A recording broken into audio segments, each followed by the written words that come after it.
In this installment, we're going to be going over the NFL bet slate for Thursday Night Football, Denver Broncos versus the Las Vegas Raiders. Let's get into it.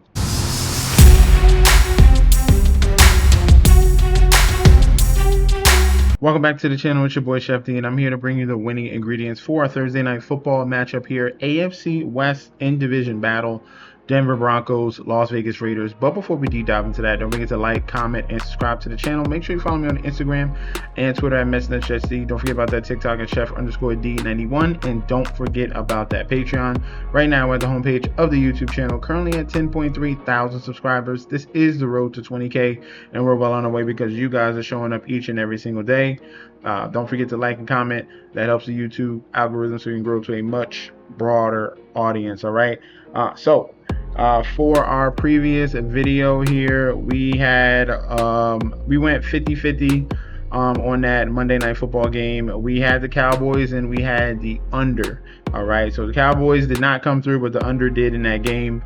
That was a big performance from Marvin Harrison Jr. That's why I had him as the thumbnail.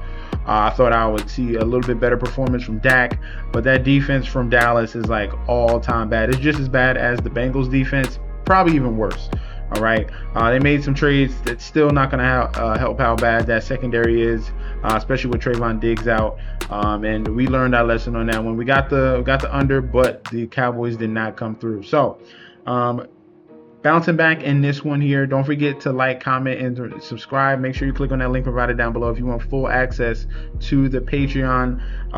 We got the Super Bowl future already posted. The college basketball finals will be posted soon, and the NBA finals prediction will be posted in another week and a half. All right, so both of those will be coming out really soon.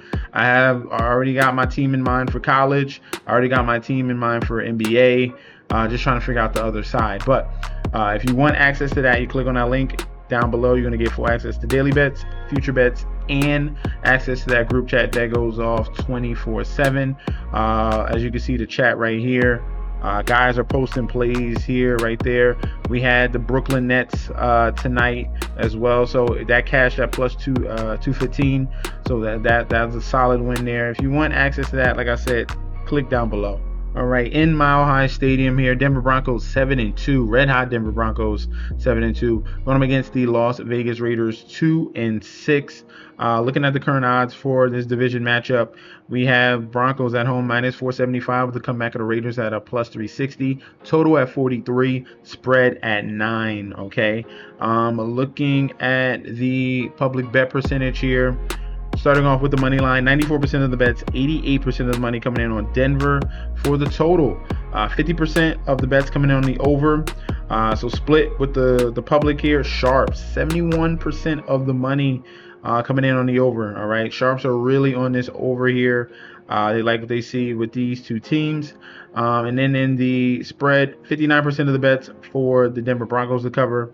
And then we have 52% of the money for the Raiders to cover. So Sharp slightly on the side of the Raiders to keep this game close.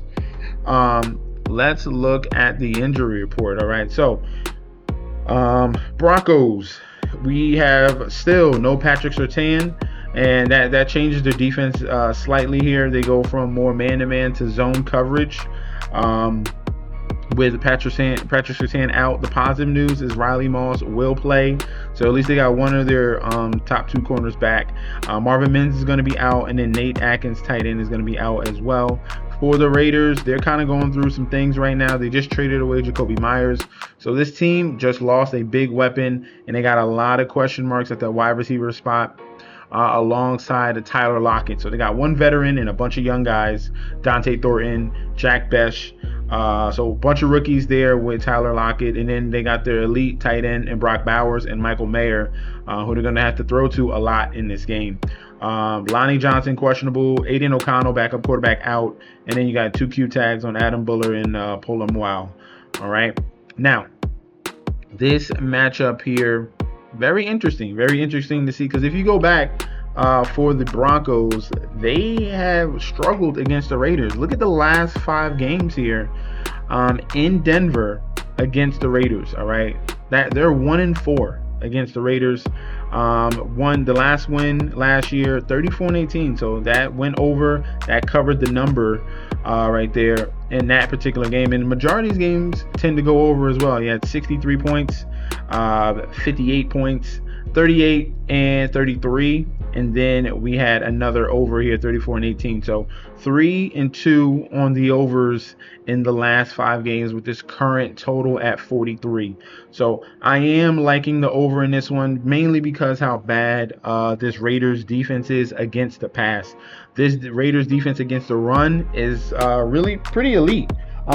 Against top 10 rush offenses, they've only allowed 82 yards per game and 3.6 yards per carry. So it's going to force Bo Nix to pass the ball, and that's great because he has Cortland Sutton, we got Evan Ingram, and they've been utilizing RJ Harvey a lot in the pass game.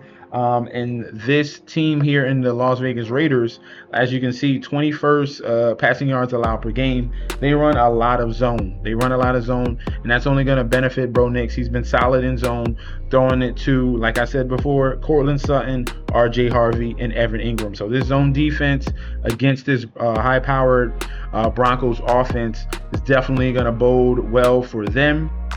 Raiders on the other end, they stop the run, and they're forcing Bo Nix to pass the ball. That's why I like the over. So the Broncos are gonna run up the score, and it's gonna have to force the Raiders to play catch up here.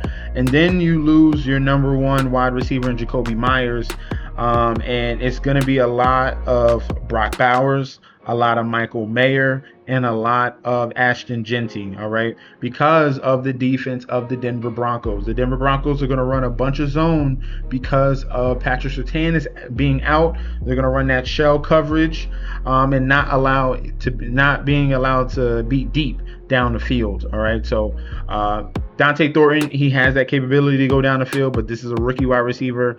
That's why he got benched the last game, pretty much, and he was a healthy scratch in that game. It's because he has potential, not there yet. They don't really have anyone on this offense that can really take the top off the defense, and that's only going to fit here with the Denver Broncos defense, and it create a lot of either short drives or long drives here, with a lot of plays here, like 10, 11, 12 play drives here for the Raiders, because they're going to keep everything in front of them, allowing check downs to tight ends and to running back. So this particular game here, I'm going to be all on the side of the Denver Broncos. I think I break down the matchup pretty well. We're going to go with the over on the total of 43 as the main play. Secondary play, give me the Broncos to cover the number -9. But main play over 43. I think both of these teams can put up some points, and I like the secondary play here with the spread. I think ultimately Broncos, too much firepower here, cover that number at 9. So that's going to be our breakdown for the Thursday night football game. Let me know in that comment section down below if you agree or disagree. We could definitely debate about that down there. Also, get signed up for that Patreon. I don't want you to miss out on these banging futures that we got going. Click on the link provided down below. You're going to get full access to daily bets, future bets, and access to that group chat that goes on 24/7. This is your boy Chef D, and peace out.